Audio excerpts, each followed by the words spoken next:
Hello students, स्वागत है आपका। और हम यहाँ पे जो पिछली वीडियो में हमने प्रश्नावली 2.1 के जहाँ पे प्रश्न क्रमांक 1 और प्रश्न क्रमांक 2 सॉल्व कर लिया है, अब उसके आगे क्वेश्चन हम यहाँ पे सॉल्व करने वाले हैं। क्योंकि मैं चाहता नहीं हूँ कि वीडियो बहुत लंबी हो, ठीक है, इसलिए मैं क्या कर रहा हूँ, पार्ट बाय पार्ट इसे सॉल्व कर रहे हैं। हम आते हैं क्वेश्चन नंबर 3 की ओर, ठीक है। चलिए क्वेश्चन नंबर 3 देखते हैं हम यहाँ पास। क्वेश्चन नंबर 3 है आपका 6x² माइनस 3 माइनस 7x। पहले हमें सॉल्व करने से पहले ये चेक करना होता है या देखना होता है कि जो द्विघात बहुपद दिया है वो व्यापक रूप में है या नहीं। ये द्विघात बहुपद है, इसमें कोई सोचने वाली बात ही नहीं है, लेकिन क्या ये व्यापक रूप से मैच कर रहा है। देखिए व्यापक रूप लिखा है आपका ax² plus bx plus c। तो पहले x² वाला आता है, फिर x वाला, फिर अचर पद। यहाँ देखिए x² वाला है पर क्या उसके बाद x वाला है, नहीं है, मतलब ये व्यापक रूप में नहीं है। तो पहले हम क्या करेंगे, इसको व्यापक रूप में बदलेंगे। क्या आएगा आपका 6x² माइनस 7x और माइनस 3, ये आपका व्यापक रूप में हो गया। अब सॉल्व करते हैं इसको। मैंने नियम बताया था कि जो आपको x² या पहले वाले पद का जो गुणांक मिले, संख्या मिले, वो और अंतिम पद का गुणा कर दीजिए। तो 6 और 3 इसे गुणा करने में क्या आएगा 18। मैं चिन्ह नहीं ले रहा हूँ, मैं केवल संख्याओं को गुणा कर रहा हूँ। 6 त्रिक 18। अब हम देखेंगे कि जो ये 18 है ना, वो किन किन दो संख्याओं का गुणनफल बन सकता है, ठीक ना। 18 का जो गुणनफल होगा वो कौन सी दो संख्या होंगी। तो एक तो होता ही है एक 18 18 या 18 एकम 18, दूसरा 2 नम 18, तीसरा 3 छंग 18, फिर आपका आएगा 9 दूनी 18। तो आ चुका है, हम इसको नहीं लिखेंगे, ठीक ना। तो लगभग आपके इतने संख्याओं के ये गुणनफल बनेगा ये। चलिए अब हमें करना क्या है, हमें यही दो संख्या लेना है, इन तीन समूहों में से यही दो संख्या लेना है। पर कौन सा लेना है कि जिनका गुणा करने पर 18 आए, जोड़ें या घटाएं तो क्या आए। ये बीच में क्या दिख रहा है आपको 7 आना चाहिए। मैं ऋण की बात नहीं कर रहा, ठीक ना, मैं बहुत बेसिक तरीके से बताने की कोशिश कर रहा हूँ कि आपको ये बात समझ में आ जाए। तो देखिए क्या 18 और 1 को जोड़ने पर, गुणा करने में तो आ रहा है 18, देखते हैं जोड़ने में क्या 7 आ रहा है, नहीं 19 है। घटाने में आ रहा है क्या, नहीं 17 है, तो नहीं होगा, ये तो बिल्कुल नहीं होगा। 9 दूनी 18, गुणा करने पे तो 18 आ गया। क्या जोड़ने में आपका 7 आ रहा है, तो 9 और 2 11 होता है, नहीं। क्या इनका जो अंतर है वो 7 है क्या, नहीं। तो 9 और 2 को अगर अंतर करेंगे क्या आता है 7, मतलब ये चलेगा, बाकी की हमें ज़रूरत नहीं है।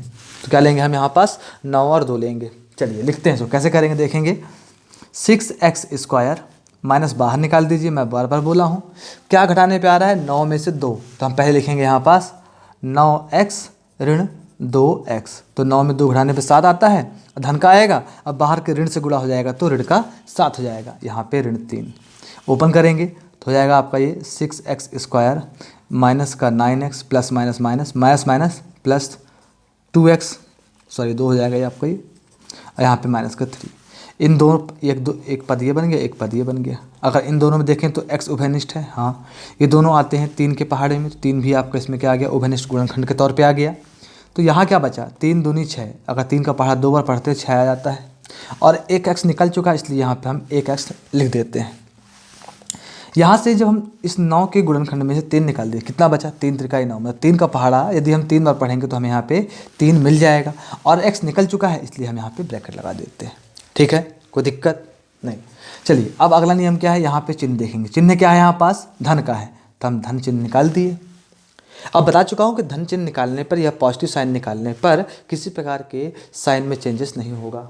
तो हम लगाते हैं यहाँ पे पहले ब्रैकेट लगा रहा था मैं। देख लेते हैं कि इन दोनों में क्या उभयनिष्ठ है। ना तो कोई संख्या उभयनिष्ठ है, क्योंकि दोनों एक ही संख्या के टेबल में नहीं आते, ना ही x उभयनिष्ठ है। तो जब कुछ भी उभयनिष्ठ नहीं मिलता हम एक उभयनिष्ठ निकालते हैं, और जब एक उभयनिष्ठ निकालते हैं तो बाकी संख्याओं को जो क्या त्यों लिख दिए।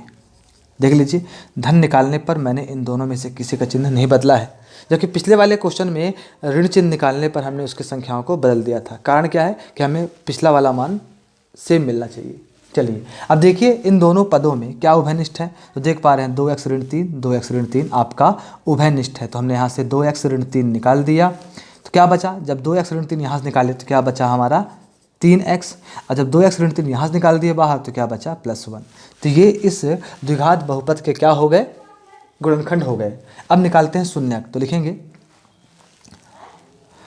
x² लिख दिया मैं, 6x² माइनस 7x माइनस 3 का मान शून्य है जब, कब होगा शून्य? जब 2x ऋण 3 बराबर शून्य या 3x प्लस 1 बराबर शून्य।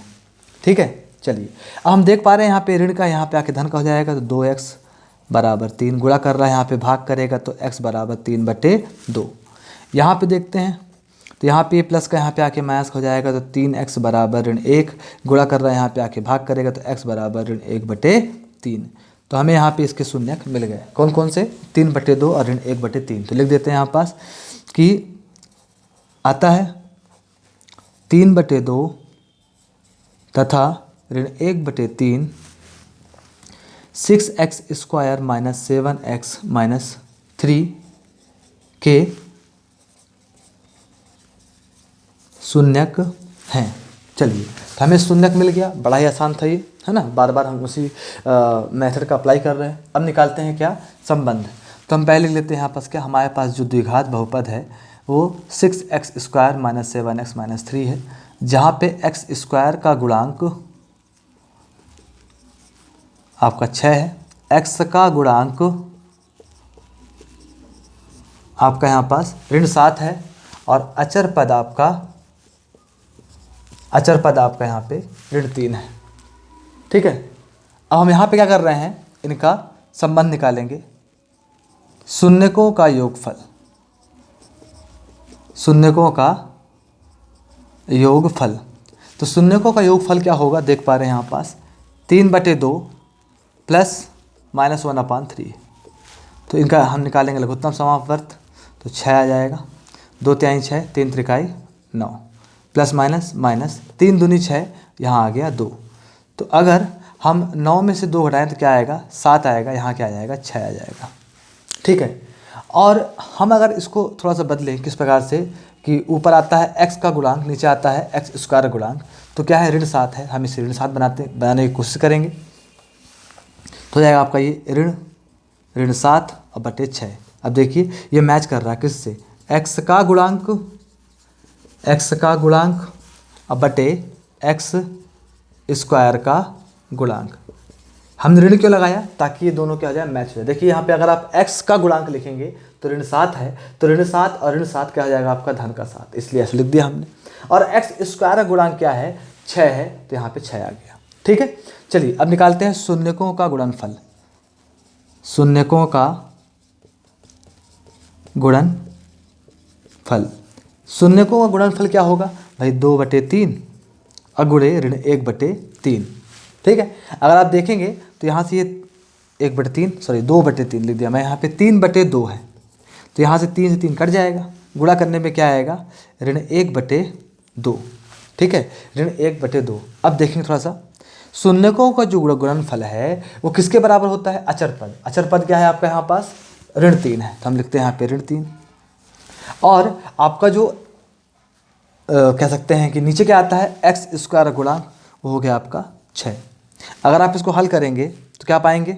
3 एकम 3, 3 दूनी 6, ऋण 1/2। मतलब ये हमने जो निकाला है सही है, तो लिख देंगे यहाँ पास क्या आपका? अचर पद बटे x² का गुणांक। तो ये रहा हमारा क्वेश्चन नंबर 3 का सॉल्यूशन, है ना। इसे आप वीडियो को पॉज करके नोट करें और बाकी क्वेश्चन देखते हैं अगली वीडियो में। Thank you.